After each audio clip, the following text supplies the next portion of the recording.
ओम नमो भगवते वासुदेवाय नमः। हरे कृष्णा। आप सभी का आपके अपने चैनल में हार्दिक अभिनंदन है। भगवान श्री हरि विष्णु और माता लक्ष्मी की कृपा आप सब पर सदैव बनी रहे। आज मैं आपके समक्ष अजा एकादशी की कथा लेकर प्रस्तुत हुई हूँ। सनातन धर्म में एकादशी का व्रत भगवान श्री हरि विष्णु को समर्पित है।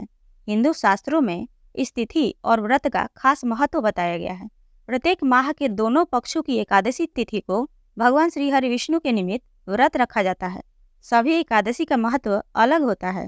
भाद्रपद माह की कृष्ण पक्ष की एकादशी तिथि अजा एकादशी के नाम से जानी जाती है। यह एकादशी बहुत ही महत्वपूर्ण मानी जाती है। इस दिन भगवान श्री हरि विष्णु के साथ साथ माता लक्ष्मी की पूजा की जाती है। मान्यता है कि अजा एकादशी के व्रत विधि विधान पूर्वक करने से पुत्र पर कोई संकट नहीं आता है और गरीबी दरिद्रता दूर हो जाती है। इतना ही नहीं, खोया हुआ धन ऐश्वर्य पुनः प्राप्त हो जाता है। इस व्रत के प्रभाव से जाने अनजाने में किए हुए समस्त प्रकार के पापों से मुक्ति मिलती है और अंत में स्वर्ग की प्राप्ति होती है। इस एकादशी व्रत की कथा के श्रवण मात्र से ही अश्वमेध यज्ञ के फल की प्राप्ति होती है। इस साल 2024 में अजा एकादशी का व्रत 29 अगस्त दिन गुरुवार को रखा जाएगा। इस साल भाद्रपद कृष्ण एकादशी तिथि की शुरुआत 29 अगस्त 2024 को प्रातःकाल 1:19 पर होगी और भाद्रपद कृष्ण एकादशी तिथि का समापन 30 अगस्त को प्रातःकाल 1:37 पर होगा। चूँकि एकादशी का व्रत उदया तिथि से मान्य होता है, इसलिए अजा एकादशी का व्रत 29 अगस्त 2024 दिन गुरुवार को रखा जाएगा और इसके व्रत का पारण 30 अगस्त की सुबह 7:49 से लेकर 8:32 के बीच किया जाएगा। एकादशी के व्रत में एकादशी की कथा का श्रवण या पठन का बहुत अधिक महत्व बताया गया है। तो आइए भगवान श्री हरि विष्णु और माता लक्ष्मी का मन में ध्यान करते हुए अजा एकादशी व्रत कथा का श्रवण करते हैं। प्रेम से बोलिए लक्ष्मीपति की जय। अजा एकादशी व्रत कथा। एक समय की बात है, कुंती पुत्र युधिष्ठिर कहने लगे कि हे भगवान, भाद्रपद कृष्ण एकादशी का क्या नाम है? व्रत करने की विधि तथा इसका महात्म्य कृपा करके कहिए। मधुसूदन कहने लगे कि इस एकादशी का नाम अजा है। यह सब प्रकार के समस्त पापों का नाश करने वाली है। जो मनुष्य इस दिन भगवान ऋषिकेश की पूजा करता है, उसको वैकुंठ की प्राप्ति अवश्य होती है। अब आप इसकी कथा सुनिए। पौराणिक काल में भगवान श्री राम के वंश में अयोध्या नगरी में एक चक्रवर्ती राजा हरिश्चंद्र नाम के एक राजा हुए। राजा अपनी सत्यनिष्ठा और ईमानदारी के लिए प्रसिद्ध थे। एक बार देवताओं ने इनकी परीक्षा लेने की योजना बनाई। राजा ने स्वप्न में देखा कि ऋषि विश्वामित्र को उन्होंने अपना राजपाट दान कर दिया है। सुबह विश्वामित्र वास्तव में उनके द्वार पर आकर कहने लगे कि तुमने स्वप्न में मुझे अपना राज्य दान कर दिया है। राजा ने सत्यनिष्ठ व्रत का पालन करते हुए संपूर्ण राज्य विश्वामित्र को सौंप दिया। दान के लिए दक्षिणा चुकाने हेतु राजा हरिश्चंद्र को पूर्व जन्म के कर्म फल के कारण अपनी पत्नी, बेटा एवं खुद को बेचना पड़ा। हरिश्चंद्र को एक चांडाल ने खरीद लिया, जो शमशान भूमि में लोगों के दाह संस्कार का काम करवाता था। स्वयं राजा एक चांडाल का दास बन गया। उसने उस चांडाल के यहाँ कफन लेने का काम किया, किंतु उसने इस आपत्ति के काम में भी सत्य का साथ नहीं छोड़ा। जब इसी प्रकार उसे कई वर्ष बीत गए तो उसे इस नीच कर्म पर बड़ा दुख हुआ और वह इससे मुक्ति पाने का उपाय खोजने लगा। वह सदैव इसी चिंता में रहने लगा कि मैं क्या करूं, किस प्रकार इस नीच कर्म से मुक्ति पाऊं। एक बार की बात है, वह इसी चिंता में बैठा हुआ था कि गौतम ऋषि उसके पास पहुंचे।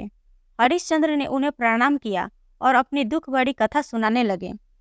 राजा हरिश्चंद्र की दुख भरी कहानी सुनकर महर्षि गौतम भी अत्यंत दुखी हुए और उन्होंने राजा से कहा, हे राजन, भादो माह के कृष्ण पक्ष की एकादशी का नाम अजा है। तुम उस एकादशी का विधान पूर्वक व्रत करो तथा रात्रि को जागरण करो। इससे तुम्हारे सभी पाप नष्ट हो जाएंगे। महर्षि गौतम इतना कहकर अंतर्ध्यान हो गए। अजा नाम की एकादशी आने पर राजा हरिश्चंद्र ने महर्षि के कहे अनुसार विधान पूर्वक उपवास तथा रात्रि जागरण किया। इस व्रत के प्रभाव से राजा के सभी पाप नष्ट हो गए। उस समय स्वर्ग में नगारे बजने लगे तथा पुष्पों की वर्षा होने लगी। उन्होंने अपने सामने ब्रह्मा, विष्णु, महेश तथा देवेंद्र आदि देवताओं को खड़ा पाया।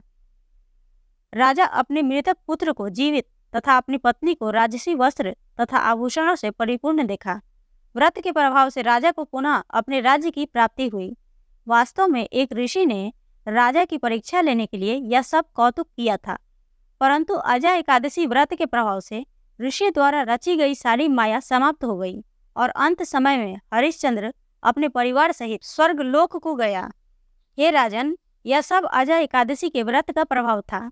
जो मनुष्य इस उपवास को विधान पूर्वक करते हैं तथा रात्रि जागरण करते हैं, उनके सभी पाप नष्ट हो जाते हैं और अंत में वे स्वर्ग को प्राप्त करते हैं।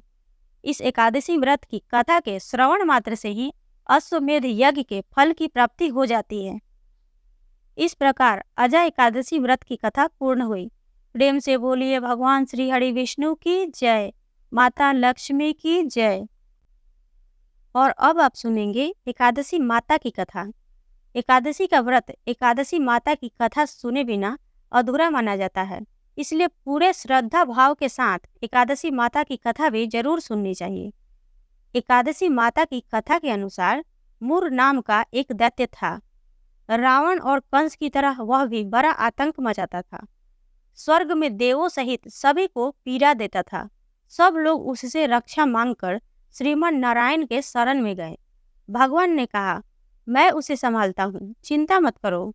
भगवान मूर के साथ युद्ध करने लगे, लेकिन अपनी सारी शारीरिक शक्ति लगाकर भी भगवान कुछ नहीं कर सके।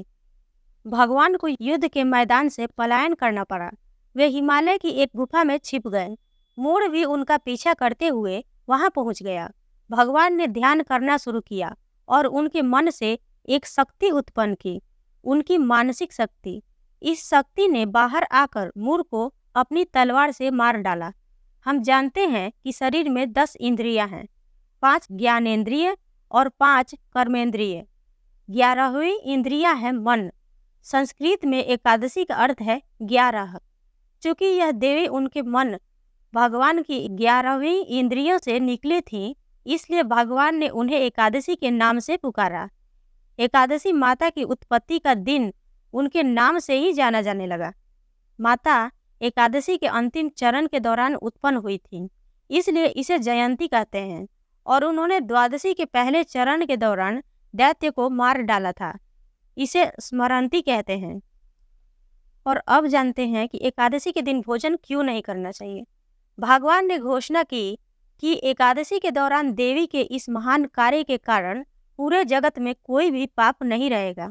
लेकिन पाप तो पहले से ही है। जब उसने यह सुना, पाप पुरुष आश्रय की तलाश में इधर उधर भागने लगा। एकादशी के दौरान वह कहाँ रहेगा? वह जहाँ भी गया, सभी ने उसे आश्रय देने से इनकार कर दिया।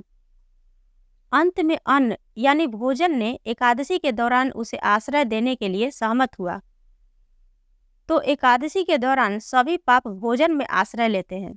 जो कोई एकादशी के दौरान भोजन करता है, ये पाप उस व्यक्ति में प्रवेश करेंगे और रोग, समस्या, हानि, परेशानी इत्यादि बन जाएंगे। एकादशी देवी को विष्णु कन्या भी कहा जाता है, क्योंकि वह भगवान की मानस पुत्री हैं। उनकी मूर्ति पूरी जगन्नाथ मंदिर और द्वारका धाम में है। भगवान के धर्म की रक्षा के लिए जितने भी अवतार हैं, वे सभी एकादशी के दिन ही हुए हैं, इसलिए यह इतना पवित्र दिन है। इस प्रकार एकादशी माता की कथा पूर्ण हुई। प्रेम से बोलिए एकादशी माता की जय, भगवान विष्णु की जय।